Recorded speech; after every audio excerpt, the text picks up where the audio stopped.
Micro finance ಹಾವಳಿ ಹೆಚ್ಚಾದ ಹಿನ್ನೆಲೆಯಲ್ಲಿ ಸರ್ಕಾರ ಎಚ್ಚೆತ್ತುಕೊಂಡಿದೆ. ಈ ನಿಟ್ಟಿನಲ್ಲಿ ಮಹತ್ವದ ಸಭೆಯನ್ನ ಮಾಡ್ತಾ ಇದೆ. ಫೈನಾನ್ಸ್ ಕಿರುಕುಳ ಬೆನ್ನಲ್ಲೇ ಎಚ್ಚೆತ್ತುಕೊಂಡಿದೆ ಸರ್ಕಾರ. ಸಿದ್ದರಾಮಯ್ಯ ನೇತೃತ್ವದಲ್ಲಿ ಮಹತ್ವದ ಸಭೆ ನಡೀತಾ ಇದೆ. ವಿಶೇಷ ಕಾನೂನು ರಚಿಸುವುದಕ್ಕೆ ಸಚಿವರ ಜೊತೆ ನಡೆಸ್ತಾ ಇರುವಂತಹ ಚರ್ಚೆ ಇದು. ಹಿರಿಯ ಸಚಿವರ ಸಮ್ಮುಖದಲ್ಲಿ ಸಿಎಂ ಮಹತ್ವದ ಸಭೆಯನ್ನ ಮಾಡ್ತಾ ಇದ್ದಾರೆ. ವಿವಿಧ ಇಲಾಖೆ ಅಧಿಕಾರಿಗಳು ಕೂಡ ಈ ಸಭೆಯಲ್ಲಿ ಭಾಗಿಯಾಗಿದ್ದಾರೆ. DCM DK Shivakumar, Parameshwar, HK. Patil, KN. Rajanna ಸೇರಿದಂತೆ ಹಲವರು ಈ ಸಭೆಯಲ್ಲಿ ಭಾಗಿಯಾಗಿದ್ದಾರೆ. ಸರ್ಕಾರ ಆದಷ್ಟು ಬೇಗ ಈ ಮೈಕ್ರೋ ಫೈನಾನ್ಸ್ ಹಾವಳಿಗೆ ಬ್ರೇಕ್ ಹಾಕಲೇಬೇಕಾಗಿದೆ.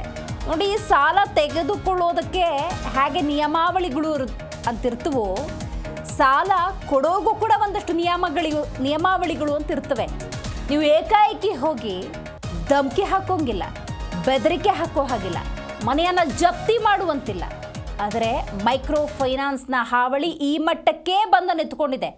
ಹಾಗಾಗಿ ರಾಜ್ಯದಾದ್ಯಂತ ಈ ಮೈಕ್ರೋ ಫೈನಾನ್ಸ್ನಿಂದ ತತ್ತರಿಸುವಂಥ ಜನರು ತಮ್ಮ ನೋವನ್ನು ತೋಡ್ಕೊಳ್ತಾ ಇದ್ದಾರೆ.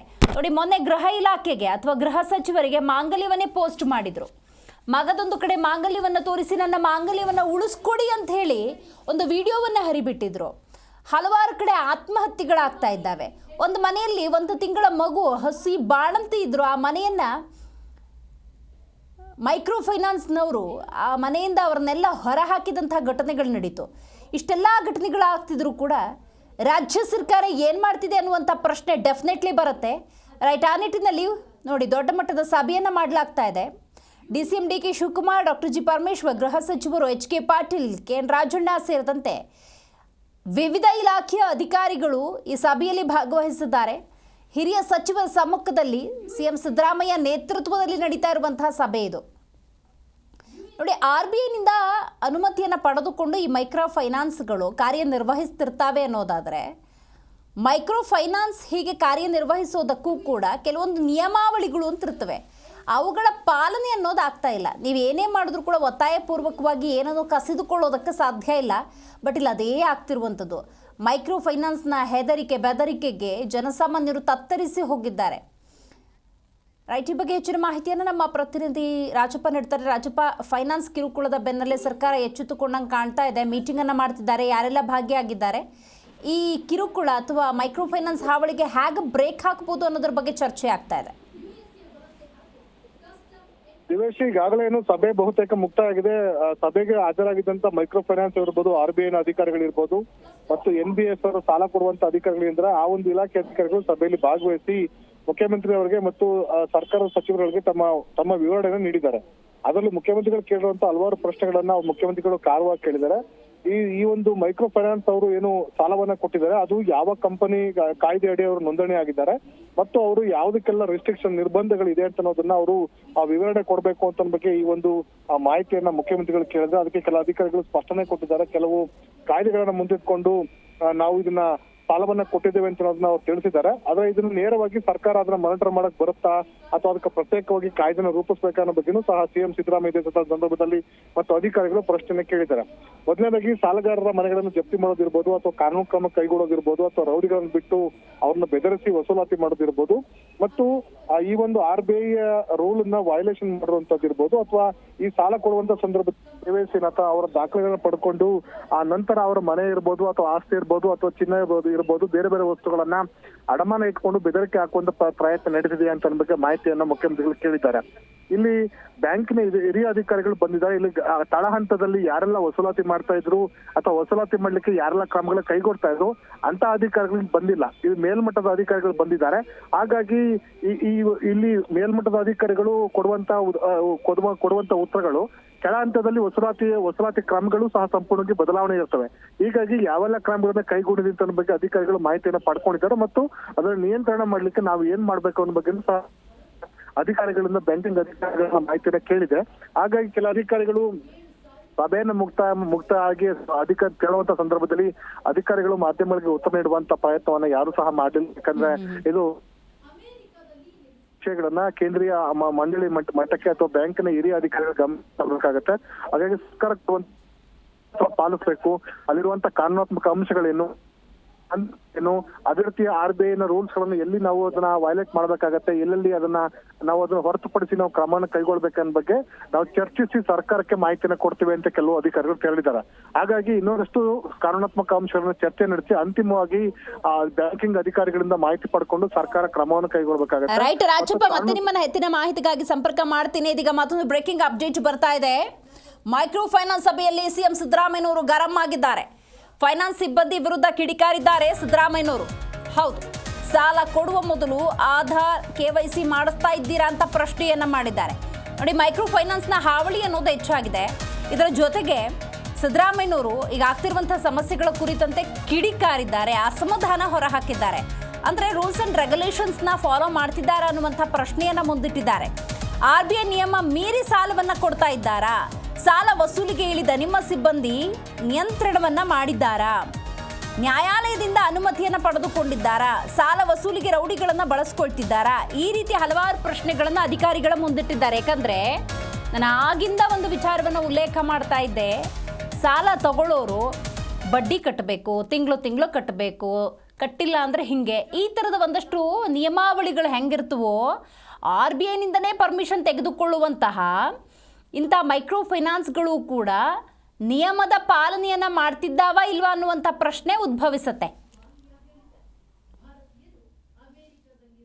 ಹಾಗಾಗಿ ಸಿದ್ದರಾಮಯ್ಯನವರು ಈ ಪ್ರಮುಖ ಪ್ರಶ್ನೆಗಳನ್ನೇ ಕೇಳಿರುವಂಥದ್ದು.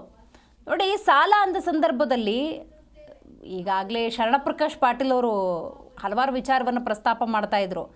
ಏನು ಕೌಶಲ್ಯ ಅಭಿವೃದ್ಧಿ ಕಡೆಯಿಂದ ಸಾಲ ಸೌಲಭ್ಯ ಹೆಂಗೆ ಕೊಡ್ಬೋದು. ಈಗ BJP ನಾಯಕರು ಮಾತಾಡ್ತಾ ಇದ್ರು ನಿನ್ನೆ ಇಲ್ಲ, ಈ ಮೈಕ್ರೋ ಫೈನಾನ್ಸ್ ಹಾವಳಿಯನ್ನು ತಪ್ಪಿಸೋದಕ್ಕೆ ಮುದ್ರಾ ಯೋಜನೆ ಇದೆ ಅಂತ ಹೇಳಿ. ನೋಡಿ, ಅದಲ್ಲ, ಸುಲಭವಾಗಿ ತಮ್ಮ ಕಷ್ಟಕ್ಕೆ ಮೈಕ್ರೋ ಫೈನಾನ್ಸ್ನಿಂದ ಹಣ ಸಿಕ್ತು, ಸಾಲ ತಗೊಂಡ್ರು ಇವತ್ತು ಕಡು ಕಷ್ಟಕ್ಕೆ ಒಳಗಾಗಿದ್ದಾರೆ. ಹಾಗಾಗಿ ಇವತ್ತಿನ ಮೀಟಿಂಗ್ ಬಹಳ ಮುಖ್ಯ. ರೈಟ್, ಮತ್ತೆ ನಮ್ಮ ಪ್ರತಿನಿಧಿ ರಾಜಪ್ಪ ಸಂಪರ್ಕಕ್ಕೆ ಸಿಕ್ಕಿದ್ದಾರೆ. ಸಿದ್ದರಾಮಯ್ಯನವರು ಈ ವಿಚಾರಕ್ಕೆ ಸಂಬಂಧಪಟ್ಟಂತೆ ಏನು ಮಾತಾಡಿದ್ರು ಅನ್ನೋದು ಬಹಳ ಮುಖ್ಯ. ರಾಜಪ್ಪ, RBI ಅಂದ ಸಂದರ್ಭದಲ್ಲಿ ಅವುಗಳಿಂದ ಅನುಮತಿಯನ್ನ ಪಡೆದುಕೊಂಡೇ ಮೈಕ್ರೋ ಫೈನಾನ್ಸ್ಗಳು ಕಾರ್ಯನಿರ್ವಹಿಸ್ತಿದ್ದಾವೆ ಅನ್ನೋದಾದ್ರೆ ಯಾವ ರೀತಿ ಅನ್ನೋದು ಬಹಳ ಮುಖ್ಯ ಆಗುತ್ತೆ. ಈಗ ಸಾಲ ತಗೊಂಡವ್ರಿಗೆ ಹೇಗೆ ನಿಯಮ ಇರುತ್ತೋ ಸಾಲ ಕೊಡೋರ್ಗೂ ಆ ನಿಯಮಗಳಿರ್ತವೆ, ಅವುಗಳ ಪರಿಪಾಲನೆ ಆಗ್ತಿದೆಯಾ ಅನ್ನುವಂಥ ಪ್ರಶ್ನೆಗೆ ಅಧಿಕಾರಿಗಳ ಉತ್ತರ ಏನಿತ್ತು ರಾಜಪ್ಪ? ಅಧಿಕಾರಿಗಳು ಏನು ಉತ್ತರ ಕೊಟ್ಟಿದ್ದಾರೆ ಅನ್ನೋ ಬಗ್ಗೆ ಮಾಹಿತಿ ನಾನು ನಿಮ್ಗೆ ನೀಡಿಲ್ಲ. ಮತ್ತು ಇದು ಬ್ಯಾಂಕಿಂಗ್ ವ್ಯವಹಾರ ಆಗಿರೋ ಕಾರಣಕ್ಕೋಸ್ಕರ ಬ್ಯಾಂಕಿಂಗ್ ಅಧಿಕಾರಿಗಳು ಯಾರು ಸಹ ಮಾಧ್ಯಮಗಳಿಗೆ ಮಾಹಿತಿ ನೀಡುವಂತ ಕೆಲಸವನ್ನು ಮಾಡಿಲ್ಲ. ಕೇವಲ ಸಭೆಯಲ್ಲಿ ಮುಖ್ಯಮಂತ್ರಿಗಳು ಕೇಳುವಂತ ಪ್ರಶ್ನೆಗೆ ಮತ್ತು ಈಗೇನು ಕಿರುಕುಳ ಆಗ್ತಾ ಇದೆ ಆ ಕಿರುಕುಳ ಸಂಬಂಧಪಟ್ಟಂತಷ್ಟೇ ಮಾತ್ರ ಉತ್ತರವನ್ನ ಹೇಳಿದ್ದಾರೆ ಎಂಬುದು ಮುಖ್ಯಮಂತ್ರಿಗಳಿಗೆ. ಮತ್ತು ಮುಖ್ಯಮಂತ್ರಿಗಳು ಈ ಒಂದು ವರದಿಯನ್ನು ತೆಗೆದುಕೊಂಡು ಈ ಮೈಕ್ರೋ ಫೈನಾನ್ಸ್ ಅಲ್ಲಿ ಯಾವ್ಯಾವ ರೀತಿಯಲ್ಲಿ ಸಾಲ ಕೊಡ್ತೀವಿ ಅಂತ ಅನ್ನೋದು ಒಂದಷ್ಟು ಗೊಂದಲಕ್ಕೆ ಕಾರಣವಾಗಿದೆ. ಮೊದಲನೇದಾಗಿ ಈ ಸಾಲ ಕೊಡುವಂತದ್ದು ಏನು ಕೈ ಸಾಲ ಕೊಡುವಂತದ್ದು ಅಂದ್ರೆ ಕೈ ಸಾಲ ಕೊಡುವಂತದ್ದು ಅತಿ ಹೆಚ್ಚಿನ ಕಿರುಕುಳಕ್ಕೆ ಕಾರಣವಾಗಿದೆ. ಇನ್ನು ಉಳಿದಂತ ಬೇರೆ ಬೇರೆ ಸಾಲ 3 ಲಕ್ಷದ ಒಳಗಡೆ ಕೊಡುವಂತ ಸಾಲಗಳು ಕೈ ಸಾಲಗಳಾಗಿವೆ. 3 ಲಕ್ಷ ಮೇಲ್ಪಟ್ಟು ಕೊಡುವಂತ ಸಾಲಗಳು ಕೆಲವು ಹಿಡುವಳಿ ಸಾಲಗಳ ಅಂದ್ರೆ ಅವರ ಡಾಕ್ಯುಮೆಂಟ್ ಇಟ್ಕೊಂಡಿರ್ಬೋದು, ಮನೆ ಪತ್ರ ಇರ್ಬೋದು, ಅಥವಾ ಆಸ್ತಿ ಇಟ್ಕೊಂಡಿರ್ಬೋದು, ಚಿನ್ನ ಇಟ್ಕೊಂಡು ಕೊಡುವಂತ ಸಾಲ ಇರ್ಬೋದು. ಮತ್ತು 3 ರಿಂದ 10 ಲಕ್ಷ ಮತ್ತು 10 ಲಕ್ಷ 15 ಲಕ್ಷ ಈ ರೀತಿ 3 ಹಂತದಲ್ಲಿ ಸಾಲವನ್ನ ಕೊಡುವಂತ ಪದ್ಧತಿ ಇದೆ. ಈ 3 ಹಂತದ ಪದ್ಧತಿಯಲ್ಲಿ ಏನಿದೆ ಅದರಲ್ಲಿ ಹಿಡುವಳಿನ ಆಸ್ತಿನ ದಾಖಲೆಗಳನ್ನ ಇಟ್ಕೊಂಡು ಕೊಡುವಂತ ಸಾಲಗಳು ಸಂಪೂರ್ಣವಾಗಿ ಭಿನ್ನವಾಗಿರುತ್ತೆ ಮತ್ತು ಅದು ಬಡ್ಡಿ ವ್ಯವಹಾರಗಳು ಭಿನ್ನವಾಗಿರ್ತವೆ. ಇದು ಮೈಕ್ರೋ ಫೈನಾನ್ಸ್ ಅಲ್ಲಿ ಬರುವಂತ ಸಾಲಗಳಲ್ಲಿ ಈಗೇನು NBS ಅಡಿನಲ್ಲಿ ಬರ್ತಾ ಇದೆ. ಕೆಲವು ಧರ್ಮಸ್ಥಳ ಮೈಕ್ರೋ ಫೈನಾನ್ಸ್ ಇರ್ಬೋದು, ಅಥವಾ L&T ಮೈಕ್ರೋ ಫೈನಾನ್ಸ್ ಇರ್ಬೋದು, ಟಾಟಾ ಮೈಕ್ರೋ ಫೈನಾನ್ಸ್ ಇರ್ಬೋದು, ಇವೆಲ್ಲವೂ ಸಹ ನೇರವಾಗಿ RBI ನಡಿ ರಿಜಿಸ್ಟ್ರೇಷನ್ ಆಗಿರುವಂತ ಮೈಕ್ರೋ ಫೈನಾನ್ಸ್ ಆಗಿದೆ. ಇನ್ನೊಂದಷ್ಟು ಧರ್ಮಸ್ಥಳ ಈ ರೀತಿ ಸಂಸ್ಥೆಗಳು ಇರುವಂತವು ಅವು ಗ್ರಾಮೀಣಾಭಿವೃದ್ಧಿ ಅಡಿ ನೋಂದಣಿ. ಈ ಎಲ್ಲಾ ಸಂಸ್ಥೆಗಳು ನೀವು ಕೃಷಿಗೆ ಸಾಲ ಕೊಡೋದಿಲ್ಲ. ಇಲ್ಲಿ ಉಂಟಾಗಿರೋದೇ ಈ ಒಂದು ಕಾರಣಕ್ಕೋಸ್ಕರ ರಾಜ್ಯ ಸರ್ಕಾರ ಹೇಳ್ತಾ ಇದೆ, ನಾವು 3 ಲಕ್ಷದಿಂದ 5 ಲಕ್ಷ ತನಕ 0% ಸಾಲ ಕೊಡ್ತೇವೆ, ಕೃಷಿಗೆ ಇರ್ಬೋದು, ಕೃಷಿ ಸಾಲವನ್ನ ಕೊಡ್ತೇವೆ. ಆದ್ರೂ ಸಹ ಜನರು ಯಾಕೆ ಸಾಲ ತೆಗೆದುಕೊಳ್ತಿದ್ದಾರೆ ಅಂತ ಅನ್ನೋದು. ಇಲ್ಲಿ ಕೃಷಿ ಸಾಲವನ್ನ ಕೈ ಸಾಲವನ್ನ ಕೃಷಿ ಸಾಲವಾಗಿ ಪರಿವರ್ತನೆ ಮಾಡ್ಕೊಂಡು ಕೆಲವು ಸಂಸ್ಥೆಗಳು ಮಾಡ್ಕೊಂಡು ಅಧಿಕಾರವನ್ನ ಅಥವಾ ಕಾನೂನನ್ನು ದುರುಪಯೋಗ ಮಾಡ್ಕೊಂಡು ಮೇಲ್ನೋಟ ಕಂಡು ಬರ್ತಾ ಇದೆ. ಹಾಗಾಗಿ ಸರ್ಕಾರ ಈ ಕೈ ಸಾಲ ಕೊಡುವಂತದ್ದು ಇರ್ಬೋದು, ಅಥವಾ ಇನ್ನು ಚೀಟಿ ವ್ಯವಹಾರ ಮಾಡ್ತಾರಲ್ಲ ಆ ತರ ಸಾಲಗಳಿರ್ಬೋದು, ಅಥವಾ ಮನೆಗೆ ತೆರಳಿ ಈ ರೀತಿ ಆ ಒಂದು ಸಂಘಕ್ಕೆ ಮೆಂಬರ್ ಮಾಡ್ಕೊಂಡು ನಂತರ ಸಾಲ ವಸೂಲು ಪದ್ಧತಿ ಇರ್ಬೋದು, ಈ ರೀತಿ ಬೇರೆ ಬೇರೆ ಹಂತದಲ್ಲಿವೆ. ಹಾಗಾಗಿ ಈ ಎಲ್ಲಾ ಪ್ರಕ್ರಿಯೆಗಳನ್ನ ಕಾನೂನಿನಲ್ಲಿ ಇರುವಂತಹ ತೊಡಕುಗಳನ್ನ ಮತ್ತು ಕಾನೂನಾತ್ಮಕ ಅಂಶಗಳನ್ನ ಮತ್ತು ತಾಂತ್ರಿಕ ಅಂಶಗಳನ್ನ ಅದನ್ನು ವರ್ಗೀಕರಣ ಮಾಡಿ ಕಾನೂನು ಎನಾಕ್ಟ್ ಮಾಡ್ಬೇಕಾಗತ್ತೆ. ಮತ್ತು ಈಗ ತೆಗೆದುಕೊಂಡಿರುವಂತ ಏನು ವಸೂಲಾತಿ ಏನ್ ಕ್ರಮ ಮಾಡ್ತಾ ಇದ್ರಲ್ಲ, ಕ್ರಮಗಳನ್ನ ಯಾವ ಆಧಾರದಲ್ಲಿ ಮಾಡ್ತಿದ್ದಾರೆ ಅನ್ನೋ ಬಗ್ಗೆ ಮಾಹಿತಿಯನ್ನು ಅಧಿಕಾರಿ ಅಧಿಕಾರಿಗಳು ಇಲ್ಲಿ ಬಂದಿರುವ ಬಹುತೇಕ ಹಿರಿಯ ಬ್ಯಾಂಕ್ ಅಧಿಕಾರಿಗಳು ಮತ್ತು ಮೈಕ್ರೋ ಫೈನಾನ್ಸ್ ನ ರಾಜ್ಯ ಮಟ್ಟದ ಅಧಿಕಾರಿಗಳು ಅವರು ತಳ ಹಂತದಲ್ಲಿರುವಂತಹ ಮಾಹಿತಿಗಳು ಕೊಟ್ಟಿಲ್ಲ. ಹಾಗಾಗಿ ಎಲ್ಲ ಮಾಹಿತಿ ಸಂಗ್ರಹ ಮಾಡಿಕೊಂಡು ಮುಖ್ಯಮಂತ್ರಿಗಳಿಗೆ ಮತ್ತು ಕಾನೂನು ಸಚಿವರಿಗೆ ವರದಿಯನ್ನು ಸಲ್ಲಿಸ್ತೇವೆ ಅಂತ ಕೆಲವು ಅಧಿಕಾರಿಗಳು ಹೇಳಿದ್ದಾರೆ ಅಂತ ಒಂದು ಮಾಹಿತಿ ಲಭ್ಯವಾಗ್ತಾ ಇದೆ. ಹಾಗಾಗಿ ಈಗ ಅಧಿಕಾರಿಗಳು ಮೈಕ್ರೋ ಫೈನಾನ್ಸ್ ಅಧಿಕಾರಿಗಳು ಬ್ಯಾಂಕಿಂಗ್ ಅಧಿಕಾರಿಗಳು ಕೇಳಿದ ನಂತರ ಮುಖ್ಯಮಂತ್ರಿಗಳು ಸಭೆಯನ್ನು ಮುಂದುವರಿಸಿದ್ದಾರೆ. ಹಾಗಾಗಿ ಮುಖ್ಯಮಂತ್ರಿಗಳು ಈ ಒಂದು ವಿಷಯಕ್ಕೆ ಸಮಗ್ರವಾಗಿ ಅವರೇ ಪತ್ರಿಕಾಗೋಷ್ಠಿ ನಡೆಸಿ ಯಾವೆಲ್ಲ ಕ್ರಮಗಳು ಕೈಗೊಳ್ಳುತ್ತೇವೆ ಮಾಡ್ತೇವೆ, ಯಾವ ರೀತಿ ಸುಪ್ರೀಂ ಕೋರ್ಟ್ ಕೇಂದ್ರ ಸರ್ಕಾರಕ್ಕೆ ಪತ್ರ ಬರೆಯೋದಿರ್ಬೋದು, ಸಹಕಾರ ಕಾಯ್ದೆಗಳಿಗೆ ತಿದ್ದುಪಡಿ ತರೋದಿರ್ಬೋದು, RBI ಅಧಿಕಾರಿಗಳಿಗೆ ಅವ್ರಿಗೆ ಮಾಹಿತಿಯನ್ನು ಕೋರಿ ಅದಕ್ಕೆ ಯಾವ ತರ ಎನಾಕ್ಟ್ ನಡೆಸ್ತಾ ಇದ್ದಾರೆ. ಹಾಗಾಗಿ ಓಕೆ ರಾಜಪ್ಪ, ನಿಮ್ಮೆಲ್ಲ ಮಾಹಿತಿಗಾಗಿ ಧನ್ಯವಾದ. ಓಕೆ, ಸಂಪರ್ಕ ಸಾಧ್ಯವಾಗ್ತಾ ಇಲ್ಲ. ರೈಟ್, ಮೈಕ್ರೋ ಫೈನಾನ್ಸ್ ಅಂದ ಸಂದರ್ಭದಲ್ಲಿ ಕಿರುಕುಳ ಅನ್ನೋದು ತಾರಕಕ್ಕೇರುತ್ತೆ. ಇವತ್ತು ಅಧಿಕಾರಿಗಳ ಜೊತೆ ಹಾಗೆಯೇ ಸಚಿವರ ಜೊತೆ ಮುಖ್ಯಮಂತ್ರಿ ಸಿದ್ದರಾಮಯ್ಯನವರು ಮೀಟಿಂಗ್ ಅನ್ನು ಮಾಡಿದ್ದಾರೆ, ಹಲವಾರು ಪ್ರಶ್ನೆಗಳನ್ನು ಮುಂದಿಟ್ಟಿದ್ದಾರೆ. ಮಾತ್ರವಲ್ಲ, ಈಗ ಒಂದು ಸುದ್ದಿಗೋಷ್ಠಿಯನ್ನು ನಡೆಸಿ ಇಂಥ ಒಂದು ಮೈಕ್ರೋ ಫೈನಾನ್ಸ್ ಹಾವಳಿಗೆ ಯಾವ ರೀತಿ ಬ್ರೇಕ್ ಹಾಕಬಹುದು ಅನ್ನೋದ್ರ ಬಗ್ಗೆ ಏನಾದರೂ ಮಾಹಿತಿಯನ್ನು ಹಂಚಿಕೊಳ್ತಾರೆ ಅನ್ನುವಂಥ ಕುತೂಹಲ ಇದೆ. ಜಿ ಕನ್ನಡ ನ್ಯೂಸ್ ಈಗ ನಿಮ್ಮ ಮನೆಯಲ್ಲೇ ನೋಡಿ, ಎಲ್ಲ ಕೇಬಲ್ಗಳಲ್ಲಿ ಈಗ ಲಭ್ಯ.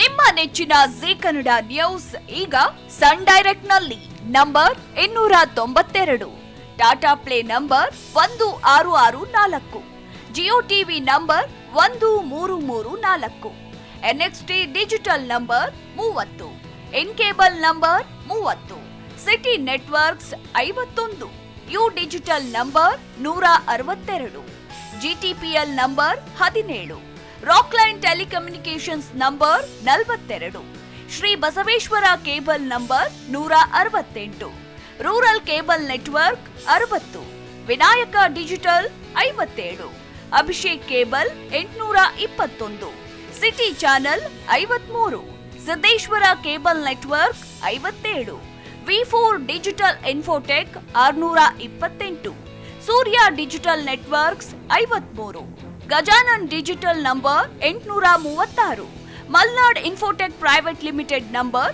56, Metrocast number 830, victory digital number 167ರಲ್ಲಿ ನೋಡಿ ಆನಂದಿಸಿ.